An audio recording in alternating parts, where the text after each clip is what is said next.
Hello, everyone. Welcome back to another Friday, another casual champion review. It's gonna be a bit of a weird one today because I forgot to start OBS and open OBS at all. So if you're wondering why we're starting this recording like a minute into the game rather than right at the start, that's why. I'm a big dumb head. But this is also gonna be good. This is kind of doing two birds with one stone. I get to do this week's review, but also get some footage for Evelynn for season 7. It's still happening.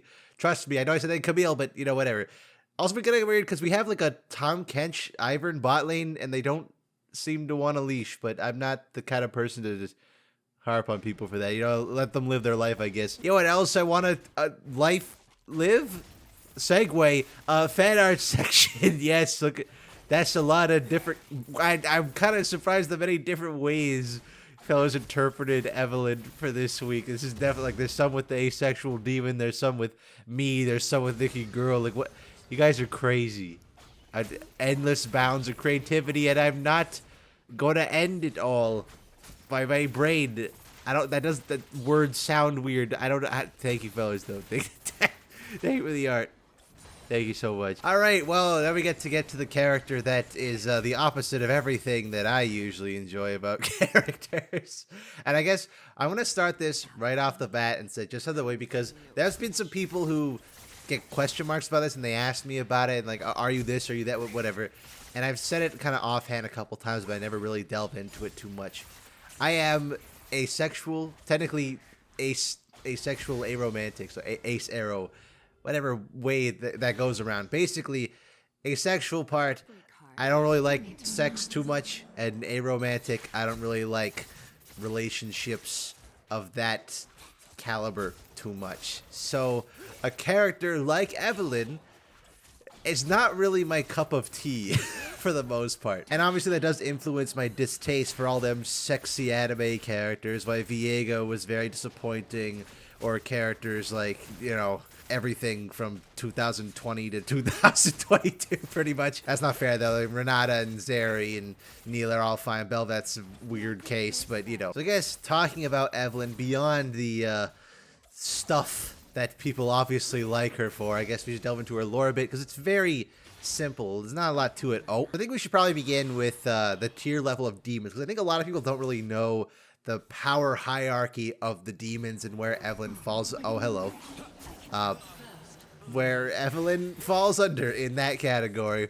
So, as far as we know, God, can I just get this scuttle crab in peace? As far as we're aware, there's kind of like 4 different levels of demons. We have the 10, which, as far as we know so far, is Fiddlesticks and Neela. They're the primordial big demons that feed off raw primal emotions. So Fiddlesticks is the primary emotion of fear, just like in a general sense. And Ashlash is joy and happiness, all that jazz, which Ashlash kind of threw the whole thing for a loop because up until Ashlash's introduction, which is Neela's demon, by the way, I forgot to mention that, up until Ashlash, pretty much every demon and which we'll get to later, which I like to call the prime demons, are all focused around fear in some regard. So Ashlash being about joy kind of opens the gate for how many different kinds of other kinds of words. How many different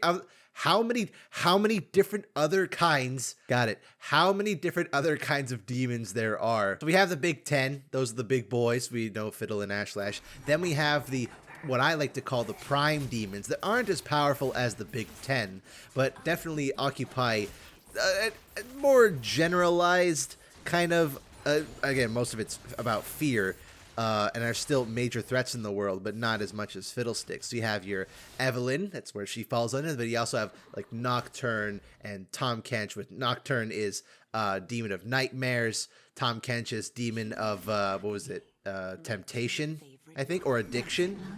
Evelynn is not the demon of lust, she's the demon of agony. That's why they have her title call her Agony's Embrace. We'll dive into that part a little bit later, but there's also some other of the prime demons. There's like Tobalk, which was the demon inside Annie's teddy bear. There's Raum, who is the demon that Swain has. There's Camphor and Arakan in Legends of Runeterra. There's a lot of prime demons that prey on more generalized, but still realming within the area of fear. Then a tier below that we have lesser demons, which most of the lesser demons we know of are kind of like weird offshoots that feed on similar things to the Prime Demons, and we see a lot of that with Evelynn's followers in Legends of Runeterra, which I'm going to be honest, I don't like them.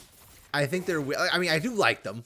I think they're cool, but I think as just having Evelynn be the controller of a bunch of other smaller demons that want to accomplish the exact same thing she does. Not only do I think that makes Evelynn less special, but like logistically, why would she share? She's a demon. It's like common courtesy to share with her fellow demons.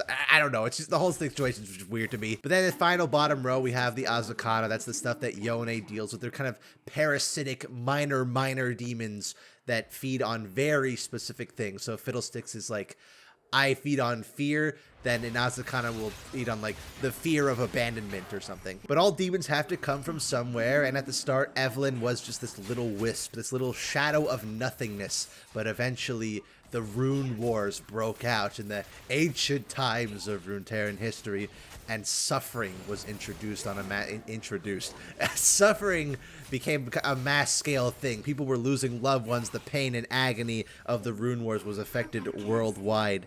And that kind of brought this little wispy shadow to life in a way. It started to absorb all that pain, and kind of like Mundo in a way. I never thought I'd pull a similarity between Evelynn and Mundo besides them being purple. But all the pain that she sees inflicted onto others, she feels as pleasure.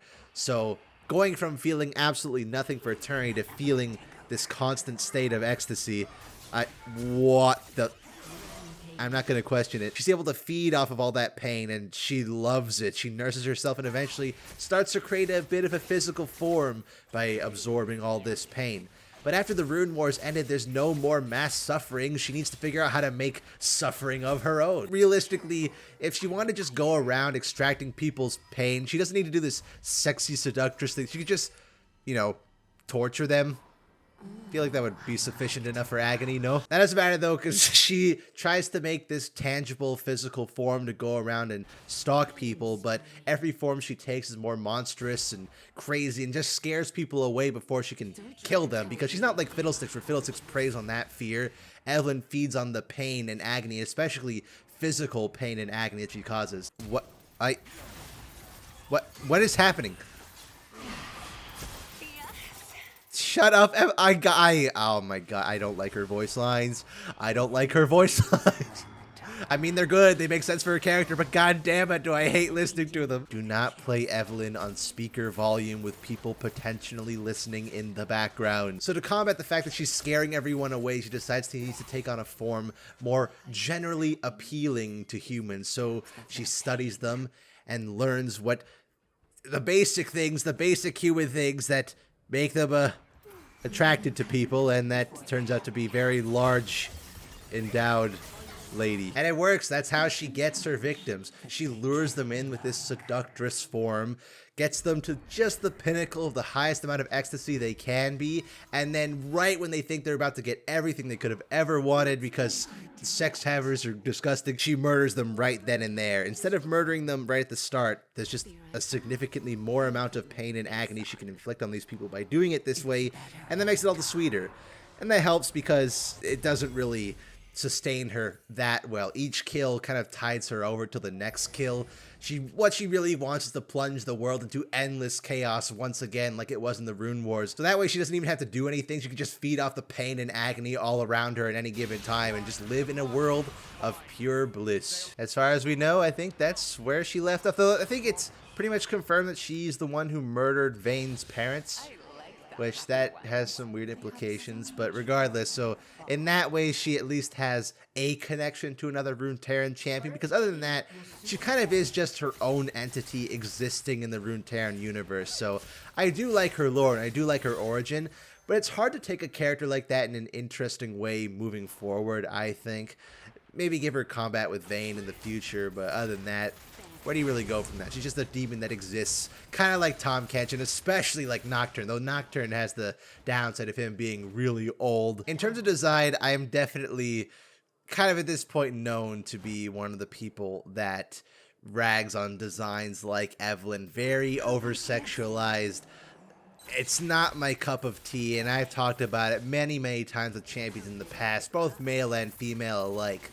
The thing with Evelynn, though, that kind of sets her apart from the others is she kind of wouldn't work without that. She's one of the few instances where when you over-sexualize a character, it actually works in their benefit because that impacts their storytelling. She's supposed to be very sexy and seductive because if she wasn't, how could she seduce her targets? It does make me very uncomfortable, and I should specify this earlier with asexualness at the beginning of this video, but the thing about asexuality is it's like, if you're straight, you like the opposite sex, that's good. Very clear, cut, and dry. If you're gay, you like the same sex. Very clear, cut, and dry. If you're bi, you like both.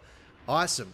Asexuality is kind of a weird spectrum because you have some people like me, which, okay, there's plenty of asexual people who still, I guess, there are people who are asexual who aren't aromantics. They don't want to have sex, but they'll still be in a romantic relationship. Or you have the reverse. You have people who want a romantic relationship, but don't want the sex, the physical part of it. I'm kind of weird where I'm both, but also that I am, for the most part, sex repulsed, though I'm getting better at it. It's been a problem with me pretty much my entire life that I just, anything and everything to do with sex, I just don't like it. I don't like naked people either. Life drawing class in school was a fucking nightmare. So obviously a character like Evelynn's not really my cup of tea. If I didn't have to play her for this video or for season 7, I probably wouldn't. She's kind of not what I enjoy in a character personally, but I can look past that because as a character and the way they introduced her, she's really well done. Like I said, she's one of the few characters who is overly sexualized in League, unlike a character like Ashe, for example, or Kai'Sa. We're making them that way and giving them proportions like that doesn't make any sense because that's not what their character was about. Kai'Sa's not out there seducing the monsters. Why does she come out of the void 20 years later looking like a supermodel? It doesn't make any sense. There's one thing that's always kind of weird to me about her design, though, is the little, what are they? The little tendrils on her back. I don't really know what those are for. Are they like, I mean, I guess those are the things that kill people. I guess she hides those normally, and then that's how she kills them. She just like reveals them and stabs them in the back. That's what I can interpret they're for. I also wish the shadow form looked a little different personally because her more physical form is supposed to be her when she's actually seducing people, and you could argue this obviously purpley, shadowy person with hair on fire, how's anyone gonna trust that? Tom Kench is a giant fish monster, and people trust him enough to make bargains. And I think we're also thinking in context of real world stuff. Obviously, if you saw someone like Evelynn in the real world, you'd probably go stranger danger. But in Runeterra, like I said with Tom Kench, in builds 1, there's just fish people everywhere, so really he doesn't look any different from the others. So yeah, probably desperate and lonely people would probably trust someone like Evelynn to give them a good time. I do think we're kind of skipping ahead here. I'm not going to go to skins fully, but they're never going to do this. I really think it would have been fun that Evelynn is one of the few characters in the game that, what the hell? Evelynn's kind of carved out her identity as just that, a her, but Evelynn really could, she has fully within her the potential to shapeshift into a male to appeal to that fantasy, I guess, or that avenue of sexual appeal, and she doesn't, especially now with KDA. KDA's kind of cemented her base aesthetic that she is this hyper sexy female character, and that's totally fine if they don't want to do the gender bent route. At least it would make kind of a cool skin. I don't know how the hell you'd make it work, but you totally could, I think. It's weird to talk about her because like she is really well designed, very competently made, great lore. It's just the kind of character that makes me really uncomfortable. Hi, Seta.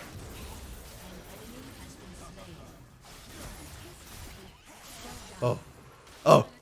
Ult came up just in time. It's just so not my avenue of character. Probably it would be less so if she wasn't moaning all the time and making it's like sexual innuendos the whole time. It just like, it makes me feel uncomfortable. Maybe that's the point. I feel like probably some people, straight people find this charming, or lesbian people find this I don't know. I don't know how to commentate on this stuff. I don't know. I don't get it. As for gameplay, well, she was a rework, so we have to take into context the old version. And the old version was, I still remember back when there was the whole Sunfire thing. for the League Zoomers who are going to be kind of shocked now that mythic items are getting removed, which they've only been in the game for like, what, 2 years? 3 years? But they're getting removed at next preseason. What is Zed? We've been through this song and dance. Like, what? I think this Zed is just trying to destroy my brain. But back in the day, like we're going to be able to do again, you used to be able to item stack. And also back in the day, stealth and camouflage were not two different things. It was all just stealth. You could press Twitch Q and be fully invisible. You didn't have to do this radius like you see we have with Evelynn with the big circle. So what you used to do with Evelynn is you could be permanently invisible right on top of them and build full Sunfire capes. Just build a whole bunch of Sunfire capes and they stacked. You'd stand there invisibly burning to something. You don't even know what it is and people thought it was a glitch. Hi, Rift Herald. I think in terms of gameplay thematic, they made it a lot better, especially if the way her new lore is, where she tries to seduce you and then at the highlight of the ecstasy, just eviscerates you in the most painful way possible. And I think that really works, especially with the combination of the alt and the W. The W gives you that little warning. There's a little heart, like, oh, she's seducing you. She's coming to cop on top of you. And then she comes out of nowhere, charms you, gets you right in close to her face, and then alt slash decapitates you, basically. That's great. From a gameplay standpoint, is it kind of counterintuitive for the assassin to give you a heads up they're about to get you? Kind of, but that's a payoff for being invisible all the time. It's still kind of weird and, in my opinion, a little toxic that a character can just be invisible permanently. But versus smart players who know how to place pink wards, unlike this Zed, you can counter Evelynn pretty effectively, and I'm pretty sure that's why she's not very much played in high elo. Why Akali used to be a similar way, because you used to be able to just pink ward in her shroud, which you can't do anymore. Why, right? Let me do it. On the subject of skins, she has quite a lot of them. I'd hesitate to pick my favorite, though. Thinking back, I really like Sugar Rush, but mainly just because that aesthetic of skins is very much to my liking. In terms of actual design, the best Evelynn skin. I'm trying to think which ones even come to my mind. Usually when I think of Evelynn skins, I'm just going to think of KDA and, KDA and Coven, which, by the way, oh my god. Coven Evelynn always gives me bad memories because I've been on Twitter for quite a good while now and have had my run-ins with a lot of really weird people. And the shitty thing about Twitter is it amplifies the voices of a lot of shitty people. And unfortunately, there's a lot of shitty Evelynn people on Twitter. People who non-stop talk about her. If you say anything even remotely bad about her, they just belittle you. The whole thing with the Seraphine fiasco when Seraphine came out, or stuff about sexy anime champions and my distaste for them, even though I did say Evelynn was well designed, she's like one of the few that did. A lot of the death threats and harassment I've gotten from Twitter over the years has been from Evelynn stans. So I always have to carefully tread around that area because, you know, like, I'm just saying my opinions on fictional video game characters. I get kind of tired of the harassment and death threats eventually. But the thing that I always remember the most about Evelynn stans and Evelynn community on Twitter, besides the harassment and death threats, is the Coven Evelynn fiasco.